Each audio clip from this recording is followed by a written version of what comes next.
Witajcie pasjonaci świata i pięknych miejsc. Wyobraźcie sobie, co nie jest zbytnio trudne w takim miejscu, taką sytuację. Jedziesz ponad 1000 km górami, dolinami, droga się dłuży, by w końcu dotrzeć tu i poczuć późno popołudniowe słońce na twarzy. Swata ono przyjemnie przepastną taflę wody ze strzelistymi górami. Wiatr rozwiewa zapach kozieradki, szałwi, żarnowca. Majowa wiosna w północnych Włoszech. Dla wielu Polaków to jedno z ukochanych miejsc w Europie. Na czym polega jego fenomen? Zza naszych pleców wieje ożywczy i całkiem silny wiatr z nad jeziora, jakiego za chwileczkę powiemy. Chociaż teoretycznie powinien wiać dzisiaj stamtąd, z jeszcze ośnieżonych o tej porze roku Dolomitów. Cytryny już przekwitły, jest ciepło, ale nie gorąco, a my witamy z miejsca, w którym góry w sposób spektakularny łączą się z jeziorem. No właśnie, jesteśmy w północnych krańcach przepięknego jeziora Garda. W takim razie zobaczcie, co czeka Was w dzisiejszym odcinku, bo trochę przygotowaliśmy. Zapraszamy. Podzielimy ten odcinek na 5 części, wśród których odwiedzimy 3 ciekawe doliny niedaleko Riva del Garda. Najpierw w tym miejscu wydeptamy kilkanaście kilometrów. Potem tą doliną dojedziemy do wodospadów, za które przypadkowo przebrała się Ania. Następnie ostatnią doliną, rowerami obok Mekki wspinaczy dojedziemy tam, gdzie nie powinny rosnąć oliwki, a rosną. Zostawimy Wam też krótkie polecajki, gdzie i co dobrze zjeść. Muzyka i zaczynamy.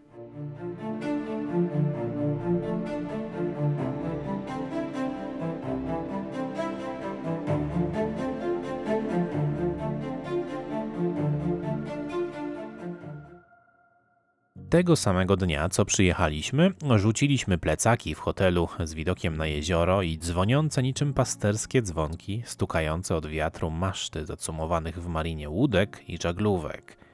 Czerwonym szlakiem z okolic Dolnego Bastionu wdrapujemy się całkiem wymagającą trasą, górującą nad Riva del Garda niczym przechylony transatlantyk wapienną górę Monte Brione, która oferuje genialne widoki na Riva i Torbole, ale też stanowi oazę wysokojakościowych gajów oliwnych. Góra stała się łakomym kąskiem dla inżynierów militarnych, stąd szereg bunkrów i umocnień z czasów I i II wojny światowej. Widok trochę przypomina mi pewną scenę. Powinny tutaj rozbrzmiewać wybuchy, okrzyki żołnierzy włoskich i austriackich, ale to chyba po prostu za dużo Battlefielda 1. Kto wie, ten wie. Ze szczytu widać zarówno teren wielkiego osuwiska skalnego w okolicach Torbole, jak i kultową górę Monte Baldo, na którą można wjechać kolejką linową i wędrować jakby w niebie. Obecnie jednak wciąż leży tam dużo śniegu. Ogrom jeziora powoduje, że powstał tutaj jego własny mikroklimat, podobnie jak w 2 innych, ale tutaj jest wybitny. I wieją nawet 2 wiatry w ciągu jednego dnia. Peler poranny do południa wieje z północy, taki ożywczy, i Ora del Garda wieje popołudniami, tak jak teraz. Niekoniecznie jest chłodny, bardzo cieszą się z niego kitesurferzy, windsurferzy, których tutaj jest sporo. Natomiast też on dzisiaj troszeczkę nam przeszkadza w nagrywaniu, ale chyba aż tak dużo nie słyszycie wiatru. To, co mamy w logotypie Gardy, to już widzieliście na początku, a my powoli zaczynamy odkrywać litery.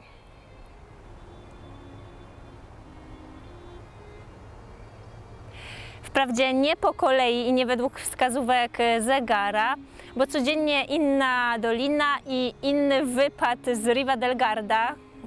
Ta miejscowość jest naszą bazą wypadową, a na samym końcu woda. Miejmy nadzieję, że nie ta z góry.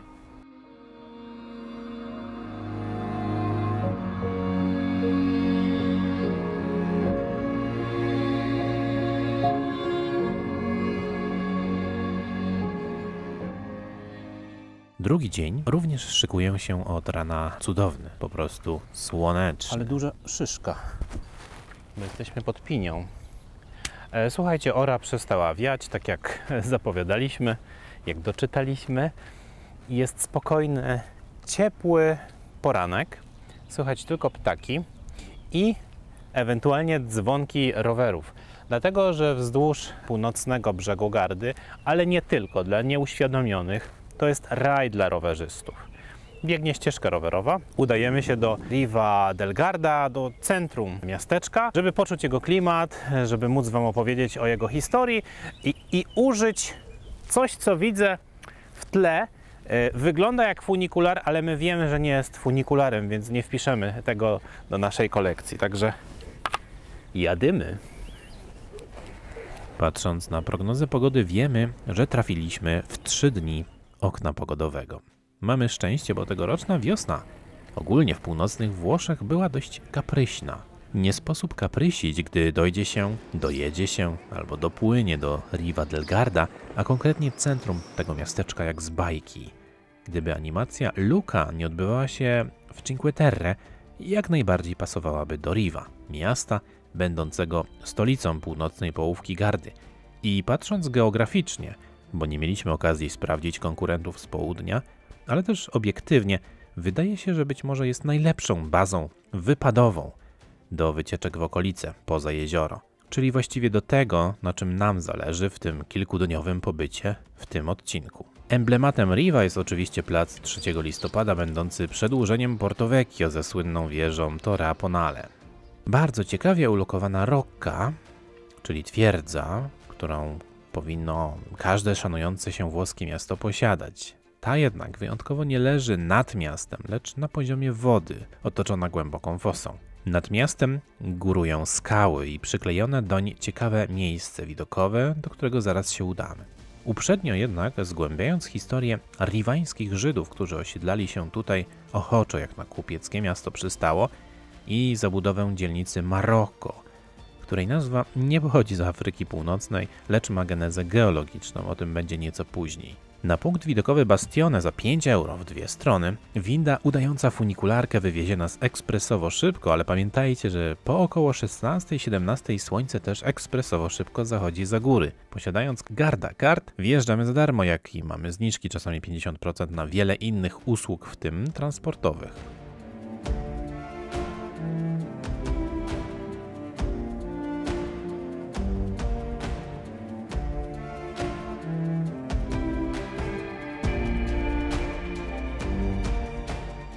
Zamek został wybudowany na początku XVI wieku przez Wenecjan. Jak bastion to pewnie Wenecjanie, nawet tutaj. Ale skojarzyło nam się to z niesamowitą historią, którą niedawno przeczytaliśmy, na temat wojny Wenecjan z Mediolanem. Właśnie na tych terenach, tutaj w Riva del Garda, doszło do najbardziej trudnego w wyobrażeniu, wręcz nieprawdopodobnego epizodu tej wojny. W XII wieku większość miast wokół jeziora Garda uzyskała niepodległość, więc były to wolne gminy, pierwsze w Italii. Jednakże najpierw Brescia, a potem rodzina Scalierich z Mediolanu systematycznie zagrabiały bogate okolice, co nie podobało się Florencji i Wenecji. Wojna pomiędzy nimi spowodowała konieczność rozegrania m.in. wodnej bitwy w okolicach Riva, na jeziorze, a Wenecjanie statki na tą okoliczność przetransportowali, uwaga, rzeką Adygą, a następnie lądem przez Przełęcze i wygrali. Stamtąd łokręty przyszli, mój panie. Stamtąd. Oprócz tego, że jest to świetny punkt widokowy, to prowadzą stąd ciekawe szlaki, niektóre bardzo wymagające, ale jeden dość prosty, prowadzący do kościoła Santa Maria Maddalena. Słońce wystarczyło, by plaże w Riva zapełniły się grupami ludzi i wypoczywającymi, ale wśród nich nie my. Ty mówisz, że jest dość przyjemny. Marcin mówi, że tunel jest dość przyjemny. Pokonaliśmy Marcinowy lęk przed długimi tunelami i wyjechaliśmy przez wnętrze góry do doliny, która znajduje się zaledwie 15 minut drogi od Riva. Docieramy do małego miasteczka Pieve di Ledro. Czy byście w pierwszej kolejności powiedzieli, że to Włochy? Podejrzewamy, że raczej nie. W którym to miasteczku szybko spotykamy się z Lucią, która prowadzi rodzinną, wielowiekową aptekę, herbarium czy też destylarnię ziołowych ambrozji. Przed wiekiem dolina była odcięta od świata, co sprzyjało jej pierwotności i naturalności. Tu daleki pradziadek Lucii przybył jako aptekarz spod Wenecji, by założyć aptekę, ale potem firmę Folletto, dziś Muzeum Farmacji i nie tylko. It's your grandfather, yeah? Yeah, this is my great-great-grandfather. and this is my uncle. He tried to catalogize everything about Ledro Valley. Parkujemy obok ogromnego pola kampingowego po zachodniej stronie jeziora, by ruszyć w wędrówkę południowymi jego brzegami do miejscowości Pur. To łatwa trasa, latem mocno w cieniu, ale z widokami i alpejskim powabem. Ważna uwaga, oczywiście warta też użycia rowerami, jak i pętla wokół jeziora. Pieszo to ponad 4 godziny, a rowerem około godzinka.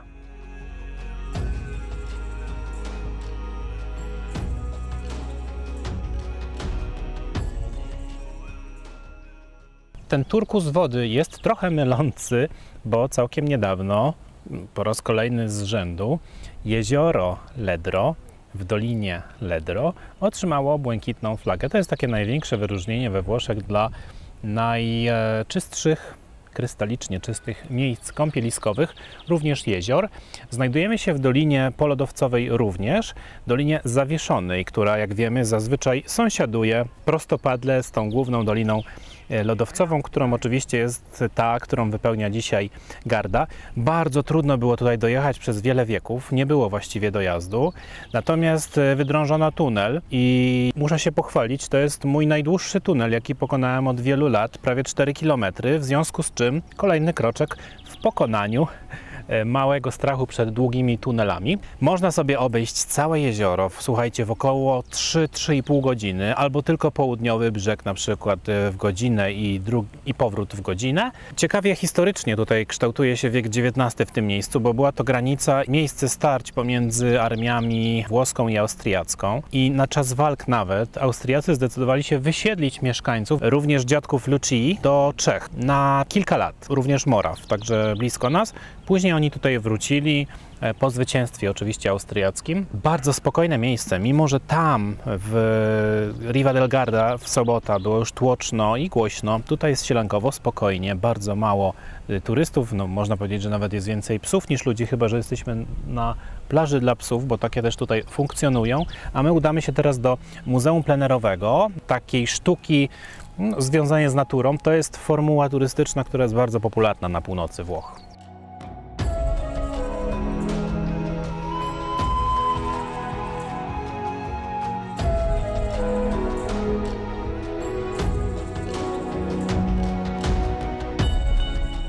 Od Pur ciągnie się jeszcze inna boczna dolinka, w którą się zgłębiamy, by zobaczyć rodzaj atrakcji, która ostatnio podbija północne Włochy. To Land Art Museum, w tym przypadku Ledro.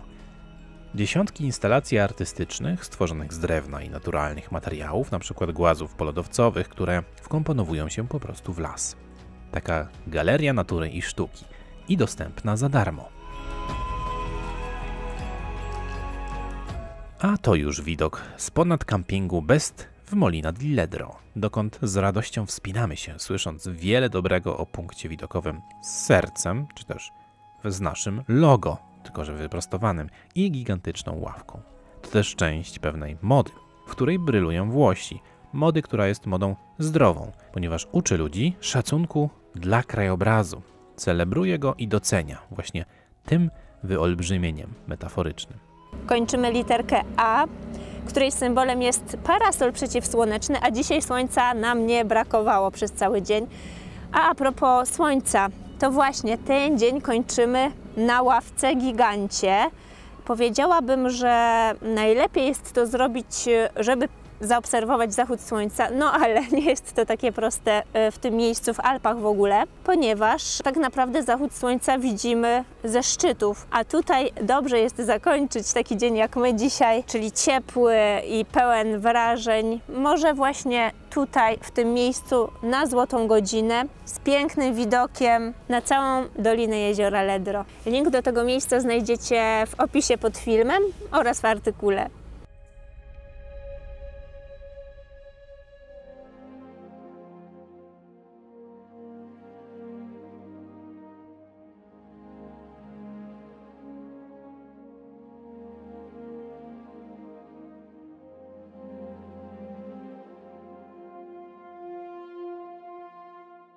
No właśnie.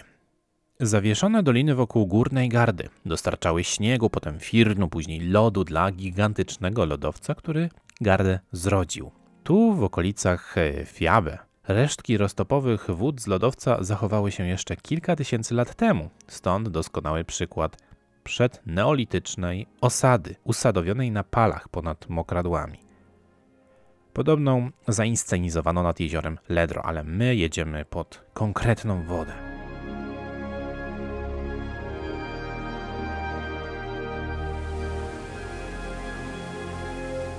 Wodospad Rio Bianco.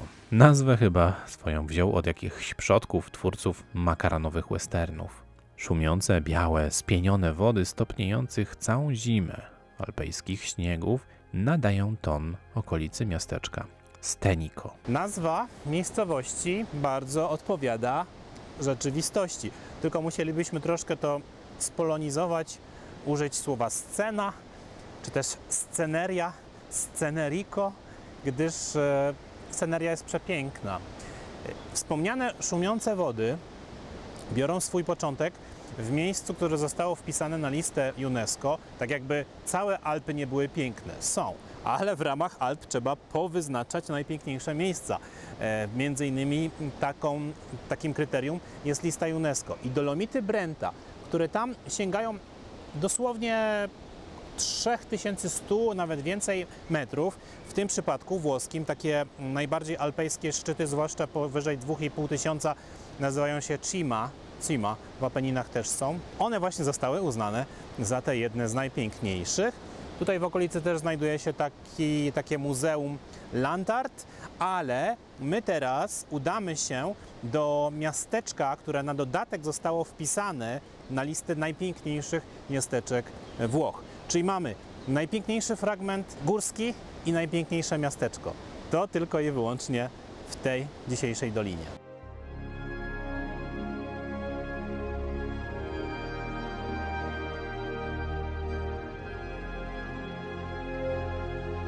W miejscu, w którym przełęcz łączy kotlinę wokół Stenico ze doliną opadającą Curriva del Garda, usadowiło się Canale di Tenno, wioska, która może i znajdzie się nieco na uboczu głównych szlaków, a nawet i dróg, ale została obficie doceniona i nagrodzona. To jest jakiś cud, że tutaj zaparkowaliśmy w środek niedzieli, widząc jak bardzo wcześniej nabite są wszystkie wolne miejsca, ale jedno idealnie na nas czekało. Jesteśmy w kolejnym miasteczku, które swoimi parametrami przypomina nam nieco Borgo, które znamy dobrze ze środkowych Włoch. Jest bardzo kompaktowe, bardzo klimatyczne, urokliwe i bardzo artystyczne. Nazywa się Canale di Tenno. I tak jak już Marcin wspomniał, zostało wpisane na listę najpiękniejszych włoskich miasteczek i Borghi più belli d'Italia. Stąd udamy się nad kolejne jezioro, które to można powiedzieć, że towarzyszy Gardzie, a nazywa się ono Lago di Tenno. Wzięło swoją nazwę od innego miasteczka, które tutaj się znajduje, także urokliwego, a nad którym wznosi się średniowieczny zamek.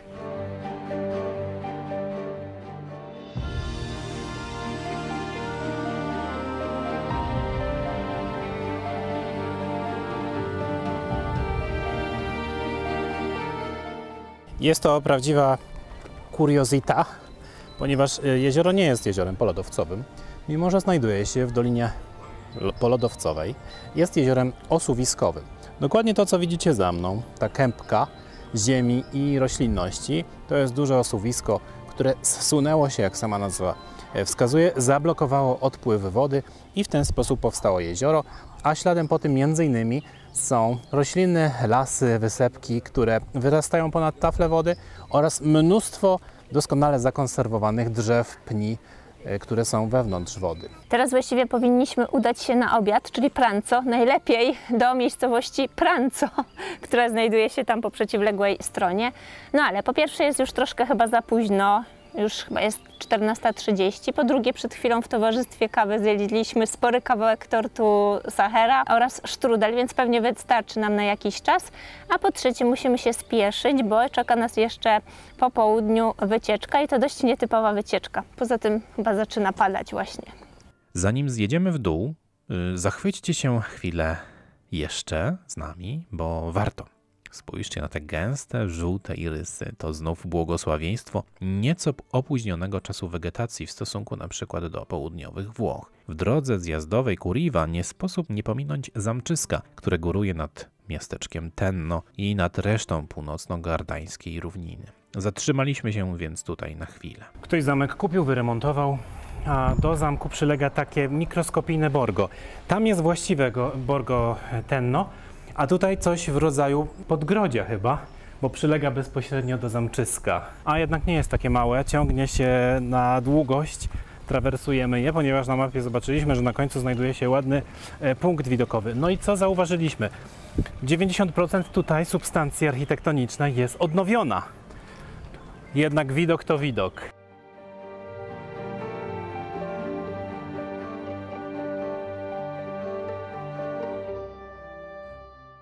No i warto było, ponieważ dochodzimy do punktu widokowego na całą równinę, dolinę z Rivą w roli głównej. Tutaj też rozpoczyna się szlak, piękny szlak widokowy, to znaczy widokowy, jeśli schodzicie w dół w kierunku słynnych wodospadów Varone, które jednak są tak popularne, że w weekend wokół nich jest nieznośnie tłoczno. Uznajemy, że dzisiejsze nam wystarczą. Poza tym promujemy mniej oczywiste miejsca. A oto powód naszego wcześniejszego zjazdu. Wjazd. A konkretnie wjazd z ekipą Move i Garda Bike i rowerami elektrycznymi z poziomu Riva przez Ponale, znowu w okolice jeziora Ledro. Ale główną atrakcją jest stara, nieużywana już od ponad 30 lat droga pomiędzy tymi miejscami, wykuta czasami w skale, zawieszona nad wodą, oraz wieczorny, a nawet nocny zjazd do Riva z reflektorami na kaskach. Ot taka dodatkowa atrakcja. Droga składa się z tuneli. No to miła niespodzianka dla nas, ale i pięknych widoków. Będziemy kończyć, słuchajcie, po ciemku. Tak, ponieważ impreza nazywa się Ponale by Night. Patrzysz na Gardę, w bezwietrzny wieczór czujesz jej ciepło i zapach, wokół cisza. No chyba, że z twoich opon na szutrze od czasu do czasu jakiś hałas. Jak wrażenia? Bardzo dobrze, teraz jest naprawdę przyjemnie, jest cieplutko. Jezioro oddaje teraz swoje ciepło, nagrzewało się przez cały dzień. Zobaczcie, jakie piękne widoki. No i przede wszystkim teraz nie ma ludzi. Przyjemnie. Ja muszę tylko powiedzieć, że szkoda, że nie mieliśmy GoPro, że nie mogliśmy wam pokazać tego niesamowitego klimatu zjazdu. A teraz obiecany kącik kulinarny, gdzie i co jedliśmy, na ogół wieczorami na kolację. Na przykład biorąca nazwę od wiatru Trattoria Lora z polską obsługą i przepysznymi pastami, w tym sosem z jeziornych sardynek i niesamowitym, kreatywnym deserem tego dnia akurat. Leon d'Oro, Złoty Lew, na Starym Mieście z ponad 100-letnią tradycją w rękach tej samej rodziny, z pyszną salata di carne oraz podwędzanymi rybami z jeziora Garda i smażonym trociem. A oto Luca, właściciel, wraz ze swoją mamą, która wita gości. Uwielbiają polskie Zakopane. No i przegenialnie położona właściwie w środku gęstego tropikalnego ogrodu La Capanina, słynąca ze swoich wyśmienitych, grubych pizz. My co prawda wolimy cienkie, rzymskie, ale od przybytku głowa nie boli. Bąbelki musującego wina Ferrari chyba nawet mocniej przeciągają wzrok niż samochody. I rano wracamy na szlak.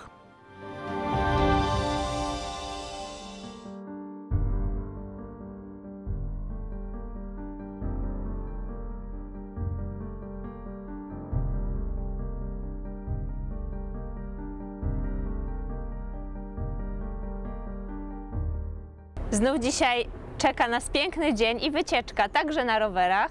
A musicie wiedzieć, że wycieczki rowerowe i poruszanie się tutaj pomiędzy miejscowościami na rowerach właśnie jest bardzo popularne, ale też wynajem rowerów jest bardzo popularny. Nawet nie trzeba się nigdzie ruszać, bo taki rower zostanie Wam przywieziony do hotelu, a potem odebrany. Dzisiaj nasza wycieczka będzie dość długa, około 30 km. Udamy się do Doliny Jezior, ale najpierw zatrzymamy się w przepięknym miasteczku Arco. A tam, gdzie ta droga trawersuje tą górę, byliśmy wczoraj. To jest właśnie ta stara, malownicza, przepiękna droga.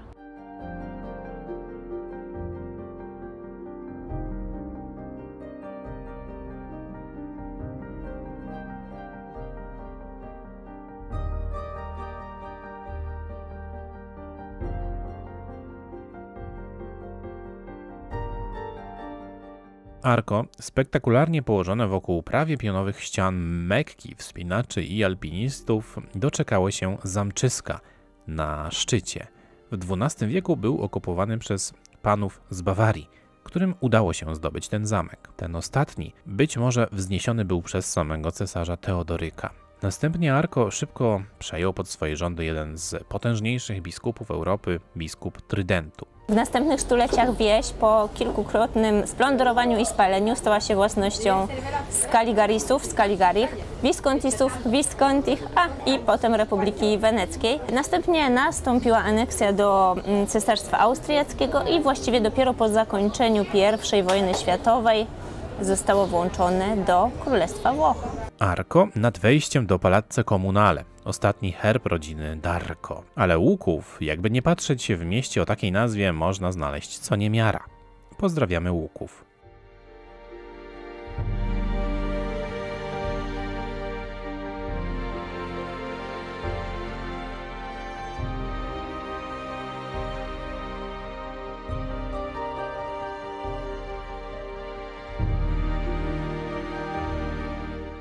Wygodna trasa rowerowa napotyka ogromne osuwisko połączone z głazami morenowymi. To właśnie kolejna styczność z nazwą Marocchi i dojeżdżamy do celu, prawie do celu. Winnica Pisoni obejmuje spory teren. Produkowane są tutaj wina m.in. ze szczep Noziola z lekkim orzechowym posmakiem. Na polach San Siro dojrzewają też grona suszone na Vino Santo, ale i mocne Reboro. Rozsiewa zioła maj, chciałoby się powiedzieć, prawda? Ale akurat w tym przypadku nie zioła tutaj dominują. Musimy wam powiedzieć, że widok, w którym gaj oliwny łączy się z winnicą, a na dodatek jeszcze w tle widzimy góry z ogromną masą śniegu, one przekraczają 3000 metrów ponad poziomem morza. To jest coś niezwykle emblematycznego dla tych rejonów. A ciekawostka jest taka, że geograficznie przyjęło się, że oliwki rosną do 45 równoleżnika. W tym przypadku jest wyjątek. Mówimy o okolicach 46 równoleżnika. Tym samym rejon Garda Trentino jest najbardziej na północ wysuniętym miejscem na świecie, gdzie uprawia się w tradycyjny sposób oliwki i ma swój własny DOP. Owszem, gdzieś punktowo w Europie jeszcze się znajdzie takie miejsca, ale jako region duży, produkujący swoją własną oliwę z DOP, Garda Trentino jest najbardziej wyjątkowy w tym zakresie. Niektóre ponad 30-40-letnie butelki ukryte w dawnych bunkrach z czasów wojen światowych osiągają ceny małych skuterów czy nawet motorków. A dlaczego nazywa się święte wino, czyli Vino Santo? Ponieważ winogrona suszą się od końca września aż do Wielkanocy, a tak naprawdę do Wielkiego Tygodnia, Świętego Tygodnia. I to jest cała zagadka.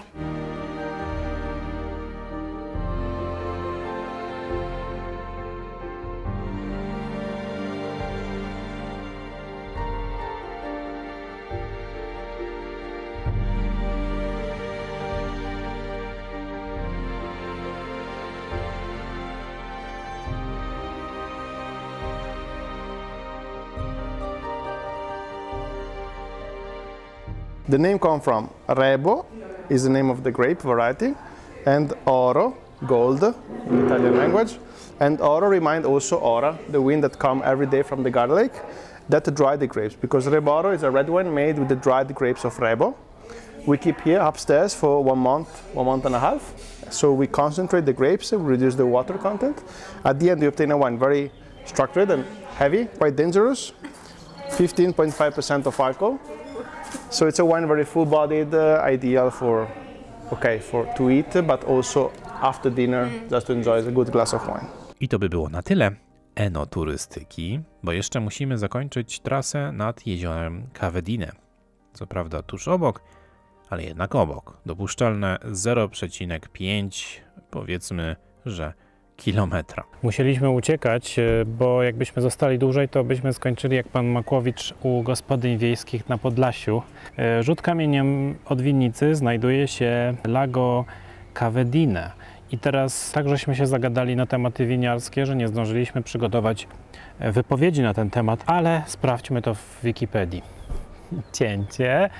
Sprawdźmy to na stronie Garda Trentino. Swoją drogą polecamy Wam bardzo aplikację Garda Trentino, Moje Trentino.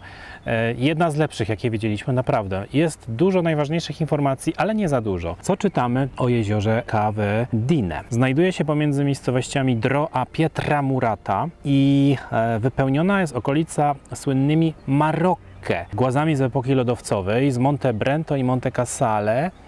Tam jest też masyw Adamello i tutaj wracamy do tematu tej dzielnicy właśnie w Riva del Garda, której nazwa Maroko pochodzi, ma konotacje geologiczne, a nie historyczne, bo właśnie tak Włosi nazywają te osuwiska. I tutaj jest napisane, że również takie dwa osuwiska z tych głazów spowodowały powstanie tego jeziora w dolinie polodowcowej rzeki Sarka. Mieszkają tutaj szczupaki, pstrągi i okonie. Żegnamy się z Valle dei Laghi, właśnie masywem Dolomitów.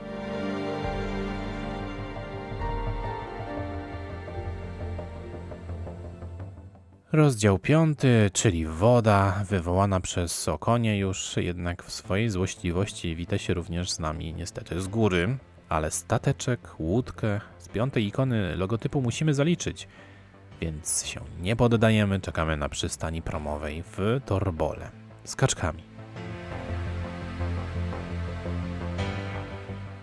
No i słuchajcie, dlatego żeśmy się tak długo zajmowali innymi jeziorami niż nią, obraziła się, obraziła się Garda na nas, że po pierwsze jest na końcu odcinka, a po drugie, że tak mało miejsca jej przeznaczamy. Przepraszamy, jesteś i tak piękna. Nie będzie słyszała, ma swoje humory. Bardzo chcieliśmy przepłynąć promem dalej do innych miejscowości. Taka informacja, że na tą północną część kosztuje na przykład dzienny bilet 20 euro, ale my płyniemy za 3 euro po prostu do Riva del Garda w Torbole. To jest główny konkurent Riva del Garda na północy jeziora.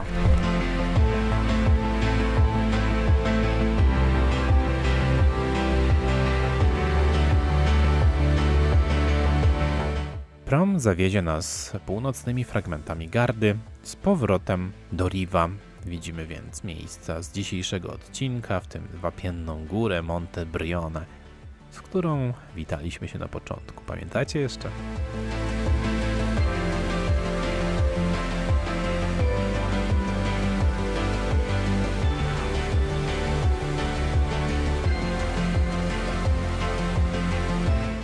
A jeśli jesteśmy już przy wodzie, to kilka ciekawostek, właściwie dwie ciekawostki. Po pierwsze, wahania temperatury wody powierzchniowej w Gardzie są dość spore, bo w grudniu może to być 6 stopni Celsjusza, a w sierpniu nawet 27. Drugą ciekawostką, być może bardziej taką skomplikowaną i mniej znaną, są tak zwane sesze.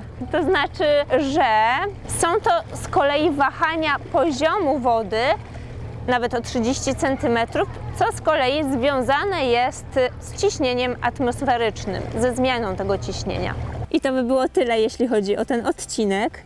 Jak widzicie, mamy już 20 którąś minutę, a my tak naprawdę liznęliśmy tego północnego odcinka jeziora w tym odcinku. Mamy nadzieję, że liźniemy więcej Gardy niebawem, ale też regionu Trentino, który stąd się rozpościera w tamtą stronę, zwłaszcza interesuje nas z wersji letniej, a przecież dobrze wiecie, że mamy po drodze.